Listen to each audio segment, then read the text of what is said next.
जब आज बजरंग ने बहन बेटियों की लड़ाई लड़ी, उसके साथ खड़ा हो गया, तो आज बजरंग पॉलिटिकल हो गया, देशद्रोही हो गया। सबसे पहले खिलाड़ी मैं था जब कोविड में मैंने 6 महीने की सैलरी डोनेट की। 40 दिन सड़क पर रहने के बाद कुछ हासिल नहीं कर पाए आप लोग। साक्षी ने छोड़ दी, रोते हुए छोड़ दी। इकलौती महिला है जिसने देश को ओलंपिक में मेडल दिलाया रेसलिंग में। आज तक कोई भी महिला पहलवान ओलंपिक मेडल नहीं जीत पाई है।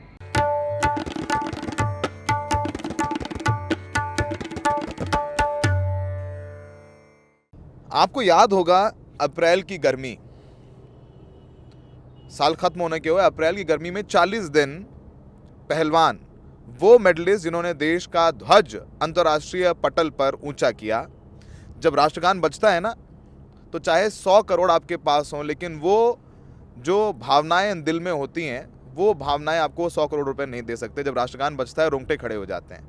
वो सुख की अनुभूति कराने वाले हमारे Olympic medal winners, Commonwealth games में गोल्ड लेने वाले, एशियन गेम्स में गोल्ड मेडल लेने वाले बृजभूषण सिंह के खिलाफ यौन शोषण के मामलों को लेकर के धरना प्रदर्शन करते रहे। फिर उन्हें खींच खांच के तस्वीरें आपने देखी, उनको कैसे प्रदर्शन से हटा दिया गया, फिर आश्वासन दिया गया कि चुनाव किए जाएंगे, न्याय मिलेगा। मुकदमा हुआ बृजभूषण के खिलाफ, लेकिन कोर्ट में वो मुकदमा चल रहा है, गिरफ्तारी नहीं हुई।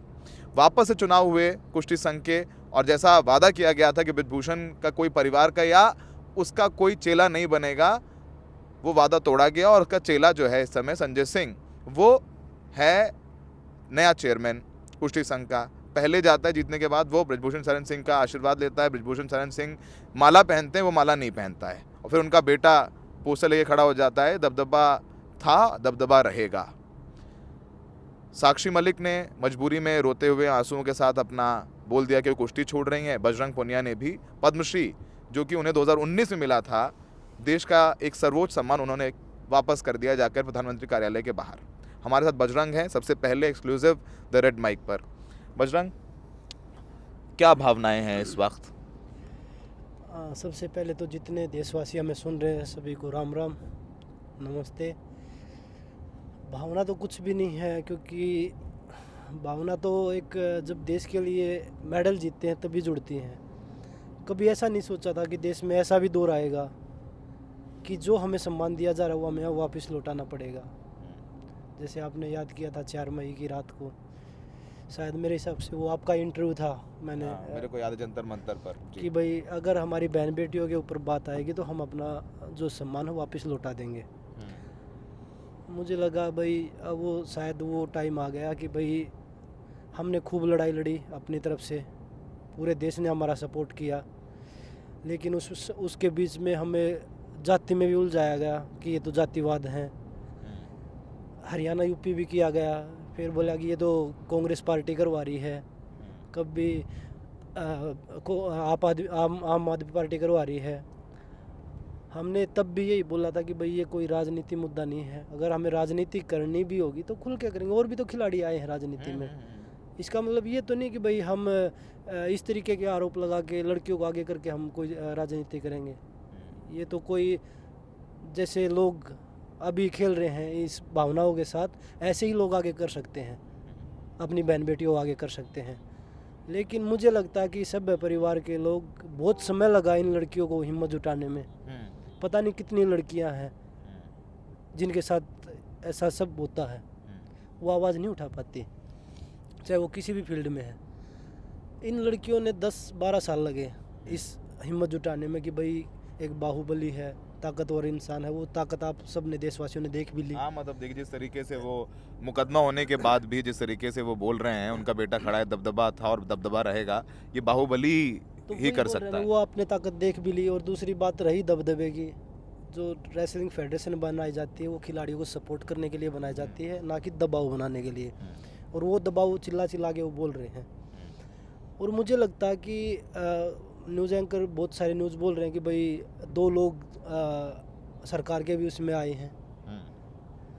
सरकार, मुझे लगता है कि भाई सरकार ने उनसे हाथ जोड़ के मांगा है कि भाई आप 2 लोग हमारे भी अंदर आने दीजिए, मतलब बताने के लिए बाद में बताने के लिए। मुझे लग रहा है जो, क्योंकि इतना ताकतवर है वो सरकार से भी बड़ा आज, क्योंकि एक बार बीच में भी चलाया था कि बृजभूषण ही तो बीजेपी नहीं, और अब उसने बता दिया कि दबदबा तो है, दबदबा रहेगा। तो मुझे लगता है कि भाई सरकार ने उसके आगे हाथ जोड़े होंगे कि भाई आप हमें दे दीजिए, तभी वो इतना सब कुछ कर रहा है। नहीं तो एक मुझे लगता है कि एक आम आदमी की जो एक नेता है उसकी इतनी औकात नहीं होती कि वो पार्टी से बड़ा हो जाए कभी भी। बजरंग, जब ये फैसला हुआ, साक्षी ने जब बोला कि वो अब कुश्ती छोड़ देंगी, उस वक्त काफ़ी भावुक थी, विनेश काफ़ी भावुक थी, आप दोनों को ही समझा रहे थे वहाँ पर, देखा प्रेस कॉन्फ्रेंस के बाद, और अपने वो जो रेसलिंग शू है उसको छोड़ के वो चली गई थी। जब ये खबर फैसला हुआ, आप लोगों के अंदर क्या आया जहन में कि मतलब कि इतना लड़ाई लड़ने के बाद, 40 दिन सड़क पर रहने के बाद कुछ हासिल नहीं कर पाए आप लोग? हासिल किया है हमने, क्योंकि बीजेपी के आईटी सेल ने बहुत हाँ, फिर तो चीज़ें चलाई हैं। मैं बता दूंगा आपको, भी पूछता हूँ सारे सवाल। वही तो हासिल हमने वो किया कि बीजेपी की आईटी सेल के सामने हम खड़े हैं आज, कि खिलाड़ियों को कैसे बदनाम किया जाए। और जब साक्षी ने रेसलिंग छोड़ने का जो मामला जब सामने आया था कि भाई मैं रेसलिंग छोड़ रही हूँ, एक खिलाड़ी का हर खिलाड़ी का टाइम होता है, कभी ना कभी तो छोड़नी है, पर ऐसे दौर में आगे छोड़नी है कोई खिलाड़ी नहीं सोचता। साक्षी ने छोड़ी, रोते हुए छोड़ी। इकलौती महिला है जिसने देश को ओलंपिक में मेडल दिलाया है रेसलिंग में। आज तक कोई भी महिला पहलवान ओलंपिक मेडल नहीं जीत पाई है, अकेली है, आज तक कोई नहीं है। और रही बात, वही साक्षी है जिसको 2016 में जब बेटी बचाओ बेटी पढ़ाओ का ब्रांड एम्बेसडर बनाया था, आज वो ब्रांड एम्बेसडर रोड पे उसको रोंदा भी गया है, उसके रोते हुए उसने रेसलिंग भी छोड़ी है। तो ये मुझे नहीं पता देश किस दौर में जा रहा है, लोगों की भावनाएं मर चुकी हैं या लोग देख के अनदेखा कर रहे हैं। आज ये एक साक्षी के साथ नहीं, हर साक्षी की बारी आएगी, आज नहीं तो कल आएगी, एक एक करके सबकी आएगी। और रही सम्मान लौटाने की बात, मैंने पहले भी बोला, पद्मश्री क्यों लौटाया, वही पूछना था, पद्मश्री क्यों लौटाया आपने? वही मैं पहले भी बताया था कि अगर मैं जब घर से निकला, मैं एक मध्यम परिवार से आता हूँ, आज भी मतलब ये नहीं कि भाई मैं बहुत बड़ी कोठी बंगले में रहता हूँ, एक मध्यम परिवार से आया हूँ। जब घर से निकले थे एक सपना लेके निकले थे कि भाई मैं देश के लिए मेडल जीतूँगा, अपने माँ बाप का, अपने गाँव का, अपने देश का नाम रोशन करूँगा। मैंने वो सब किया, आप लोगों की दुआ आशीर्वाद से वो सब चीज़ें मैंने अचीव की जो एक खिलाड़ी का सपना होता है। और अभी भी लग रहे थे, जो बीजेपी की आईटी सेल बोल रही है, ब्रजभूषण बोल रहा है कि भाई ये तो ख़त्म हो चुके थे। 2022 में मेरा और विनेश का वर्ल्ड चैंपियनशिप में मेडल आया था। हाँ, 2022 में आपने विनेश दोनों ने वर्ल्ड चैंपियनशिप में मेडल जीता था। 2022 में ही कॉमनवेल्थ गेम्स में मन ने, विनेश ने, साक्षी ने, तीनों ने गोल्ड जीता था। 2022 में तीनों गोल्ड जीत के आए। कैसे ख़त्म हो गए? पिछले साल ही, पिछले वही साल। तो कैसे ख़त्म हो गए वो? चलो ठीक है, उसके बाद भी फिर उसके बाद जो ब्रजभूषण जी है बोलते कि हमारे मेडल 15 रुपये के हैं। हमें पता लग गया इस देश में मेडल की कीमत 15 रुपये है, इससे ज़्यादा नहीं है। क्योंकि ये सब देख के इसमें हमें पता लग गया कि इस मेडल की कीमत रियल में ही 15 रुपये है, इससे ज़्यादा नहीं है। खिलाड़ियों का मनोबल टूटता है जिस तरीके से। देखिए, मैं जानता हूँ बजरंग, इसलिए मैं नहीं बोल रहा हूँ कि बजरंग, मैं आपको जान रहा हूँ काफ़ी दिनों से। लोग आप कहते हैं कि आप पॉलिटिक्स ज्वाइन कर लेंगे, कांग्रेस है पीछे, कांग्रेस करा रही है, ये तमाम चीज़ें जो है, मैं लोगों के जहन में है कि आप ये राजनीति से आप लोगों का पूरा आंदोलन प्रेरित था। इन तमाम सवालों पर क्या कहेंगे? हम 18 जनवरी को बैठे थे, वहाँ पे बहुत सारे पॉलिटिकल आदमी भी आए थे। हमने उनको स्टेज से नीचे उतार दिया, कि हाथ जोड़ के उतार दिया कि जी हम कोई पॉलिटिकल नहीं है यहाँ पे, और ना हमें पॉलिटिक्स करनी है, तो आप प्लीज़ उतर जाइए।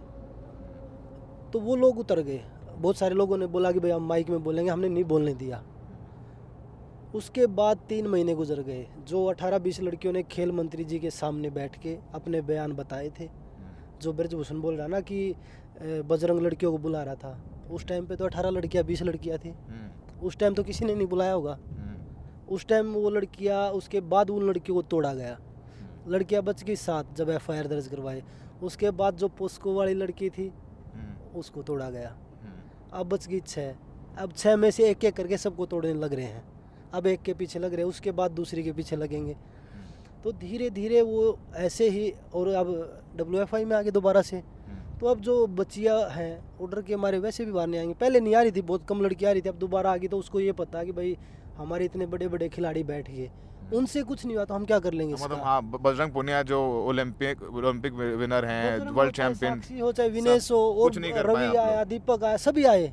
लेकिन उनको वो जब 3 महीने जो बीच का टाइम था ना, उस समय उनको पता लग गया भाई इसका कुछ नहीं कर सकते हम, तो वो पीछे हट गए। आपको लगा था कि लड़ाई जीतेंगे या फिर एक आपको लग रहा था नहीं ये हारी हुई लड़ाई लेकिन लड़ना ज़रूरी है? देखिए हमारा काम था लड़ना, और हमें सरकार पे भरोसा, हमने सरकार पे भरोसा किया। हम आज भी बोल रहे हैं कि हमारी सरकार के साथ ना तो पहले लड़ाई थी ना आज लड़ाई है, लेकिन सरकार, मुझे लग रहा है कि सरकार खुद अपने ऊपर ले रही है उस लड़ाई को, कि भाई हम इस लड़ाई को अपने ऊपर लेके लड़ेंगे। ब्रिजभूषण बीजेपी के सांसद हैं, सरकार उनकी है। तो वही तो, अब ज़बरदस्ती कोई अपने ऊपर ले रहा है तो उसमें हम क्या कर सकते हैं।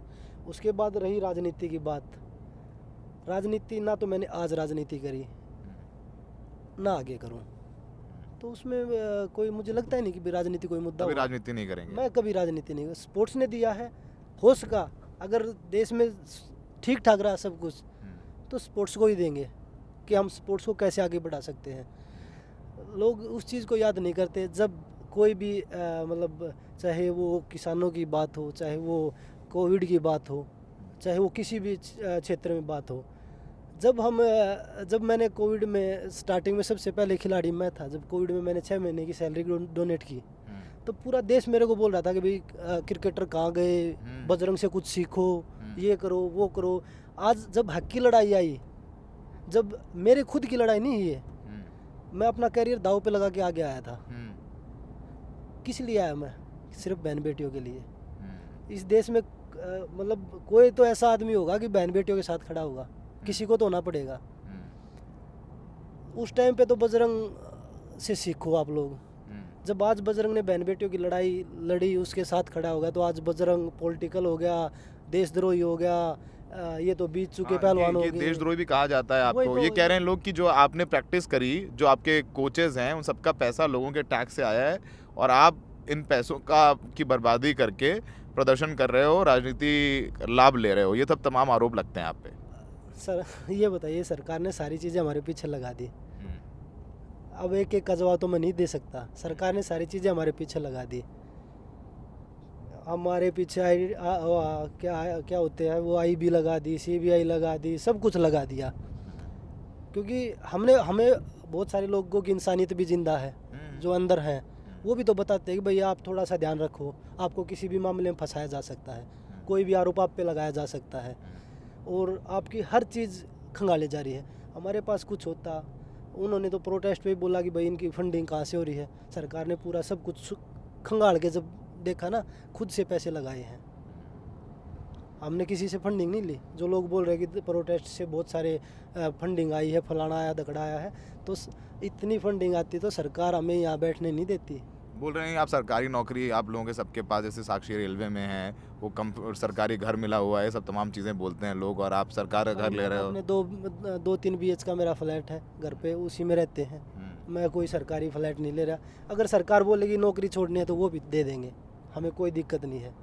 आप रेलवे के एम्प्लॉय हैं? मैं भी रेलवे का एम्प्लॉय हूँ, और बिल्कुल हंसते हंसते देंगे, हमें कोई प्रॉब्लम नहीं है। अगर वो तो अभी वैसे भी छुटनी है, क्योंकि जो टक्कर हो रही है आमने सामने की होगी। अब तो सरकार चाह रही है कि हम खिलाड़ियों को कैसे नीचे दबा सकते हैं, लेकिन जब दबाव होगा, खेती है, 2-3 किले हैं घर के, कमाएंगे खाएंगे, इससे ज़्यादा कुछ नहीं। नहीं, रेसलिंग तो कर रहे हैं अभी आप। रेसलिंग कर रहे हैं, अगर करने देंगे तो हम अपनी तरफ से ट्रेनिंग करेंगे, खूब ट्रेनिंग करेंगे, उससे भी ज़्यादा मेहनत करेंगे।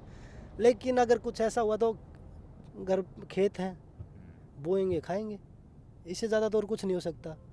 ईमानदारी की ज़िंदगी जिएंगे। हाँ भाई, पावर में एलिगेशन लगवा सकते हैं, मरवा सकते हैं, वो चीज़ अलग है। वो तो एक दिन सबको मरना है। एक दिन प्रेस कॉन्फ्रेंस में कहा कि जान का खतरा है आप लोगों को, ये सब तमाम बातें आप लोगों ने बोली प्रेस कॉन्फ्रेंस में। जिसके खिलाफ लड़ रहे हैं और उसके ऊपर से फिर मतलब पूरा तंत्र हमें दबाने पे लग रहा है, तो वो तो सबको पता है। और आगे आरोप भी तो लगेंगे ना, हमारे ऊपर भी तो लगेंगे, क्योंकि कैसे कोई सहन कर लेगा कि भाई इनको हम कैसे छोड़ देंगे। नुकसान तो हमने गवर्नमेंट का किया है, क्योंकि पूरे देश के सामने हम लड़े हैं और गवर्नमेंट बचा रही है, तो गवर्नमेंट का भी तो दिख रहा है ना लोगों को, तो नुकसान तो हो रहा है ना। पिछली बार जब आपकी अनुराग ठाकुर से मुलाकात हुई, अमित शाह जी से मुलाकात हुई, तो अमित शाह जी ने आपको एश्योरेंस दिया था, आप लोगों को ये वादा किया गया था कि आप लोगों की बात होगी। मुकदमा भी हुआ लेकिन अरेस्ट नहीं हुए ब्रिजभूषण शरण सिंह, कोर्ट में डाल दिया गया मुकदमा। ये भी कहा था कि WFI के फेयर इलेक्शंस होंगे, और WFI के इलेक्शंस तो फेयर ही हुए हैं जो जनपद बजरंग। बिल्कुल फेयर हुए हैं। हमें चुनाव में ना, हमें चुनाव से कोई एतराज़ है ना, हम उस पर कोई ऑब्जेक्शन कर रहे हैं। फेयर हुए हैं चुनाव जिस तरीके से होते हैं। लेकिन किसी ने स्टेट पे अमल किया कि भाई स्टेट में जो इन्होंने आपके अपने गुर के बिठा रखे हैं उनको हटा के हम नई बॉडी बनाएं, उसके बाद हम चुनाव करवाएं। स्टेट बॉडीज को भंग नहीं किया गया। वही किसी ने सोचा ये बात? किसी ने नहीं सोचा। देश में आजकल मीडिया भी तो इतना बिक गया है, इतना दब गया है कि वो कुछ दिखाना ही नहीं चाहता। लोगों को दिखा हो रहा है जो खिलाड़ियों के नेगेटिव है, क्योंकि लोग।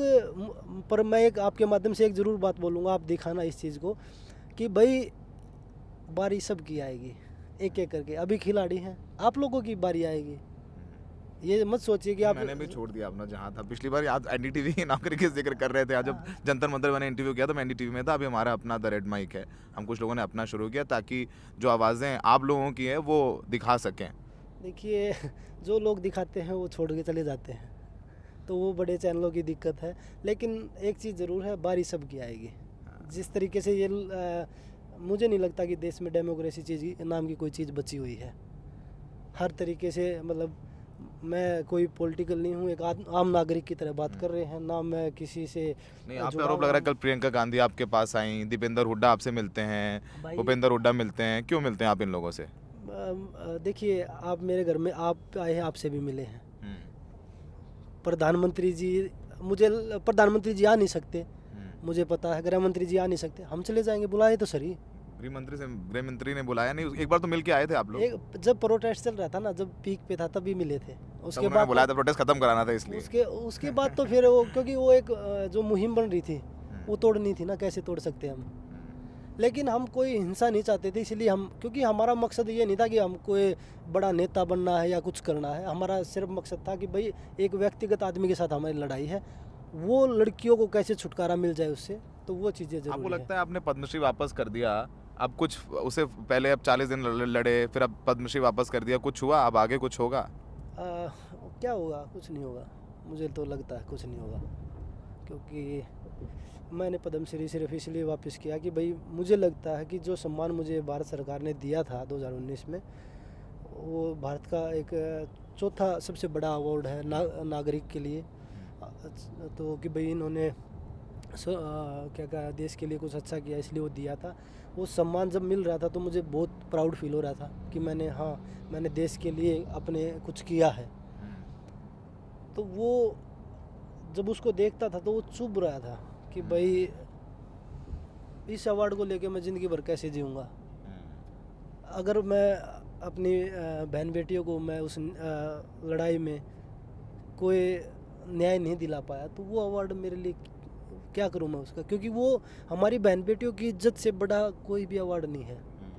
सबसे ज़्यादा ज़रूरी है हमारी बहन बेटियाँ, देश की जितनी भी महिलाओं सुरक्षित रहें, उनके साथ कोई ऐसी हरकत ना हो। लेकिन लोग इनका मजाक बना रहे हैं। वही जो लोग मजाक बना रहे हैं, मैं उनसे पूछना चाहता हूँ, अगर आपके घर की बहन बेटी होगी ना, तब आप लोगों को दर्द होगा कि भाई ये दर्द क्या होता है एक लड़की का। तब आप आवाज़ उठाओगे जब आपकी आवाज़ कोई सुनने वाला नहीं होगा। बजरंग, आखिरी सवाल, रेसलिंग जारी रहेगी, प्रैक्टिस जारी रहेगी? अभी जारी है और मेहनत करेंगे उसके लिए, और मेहनत करेंगे।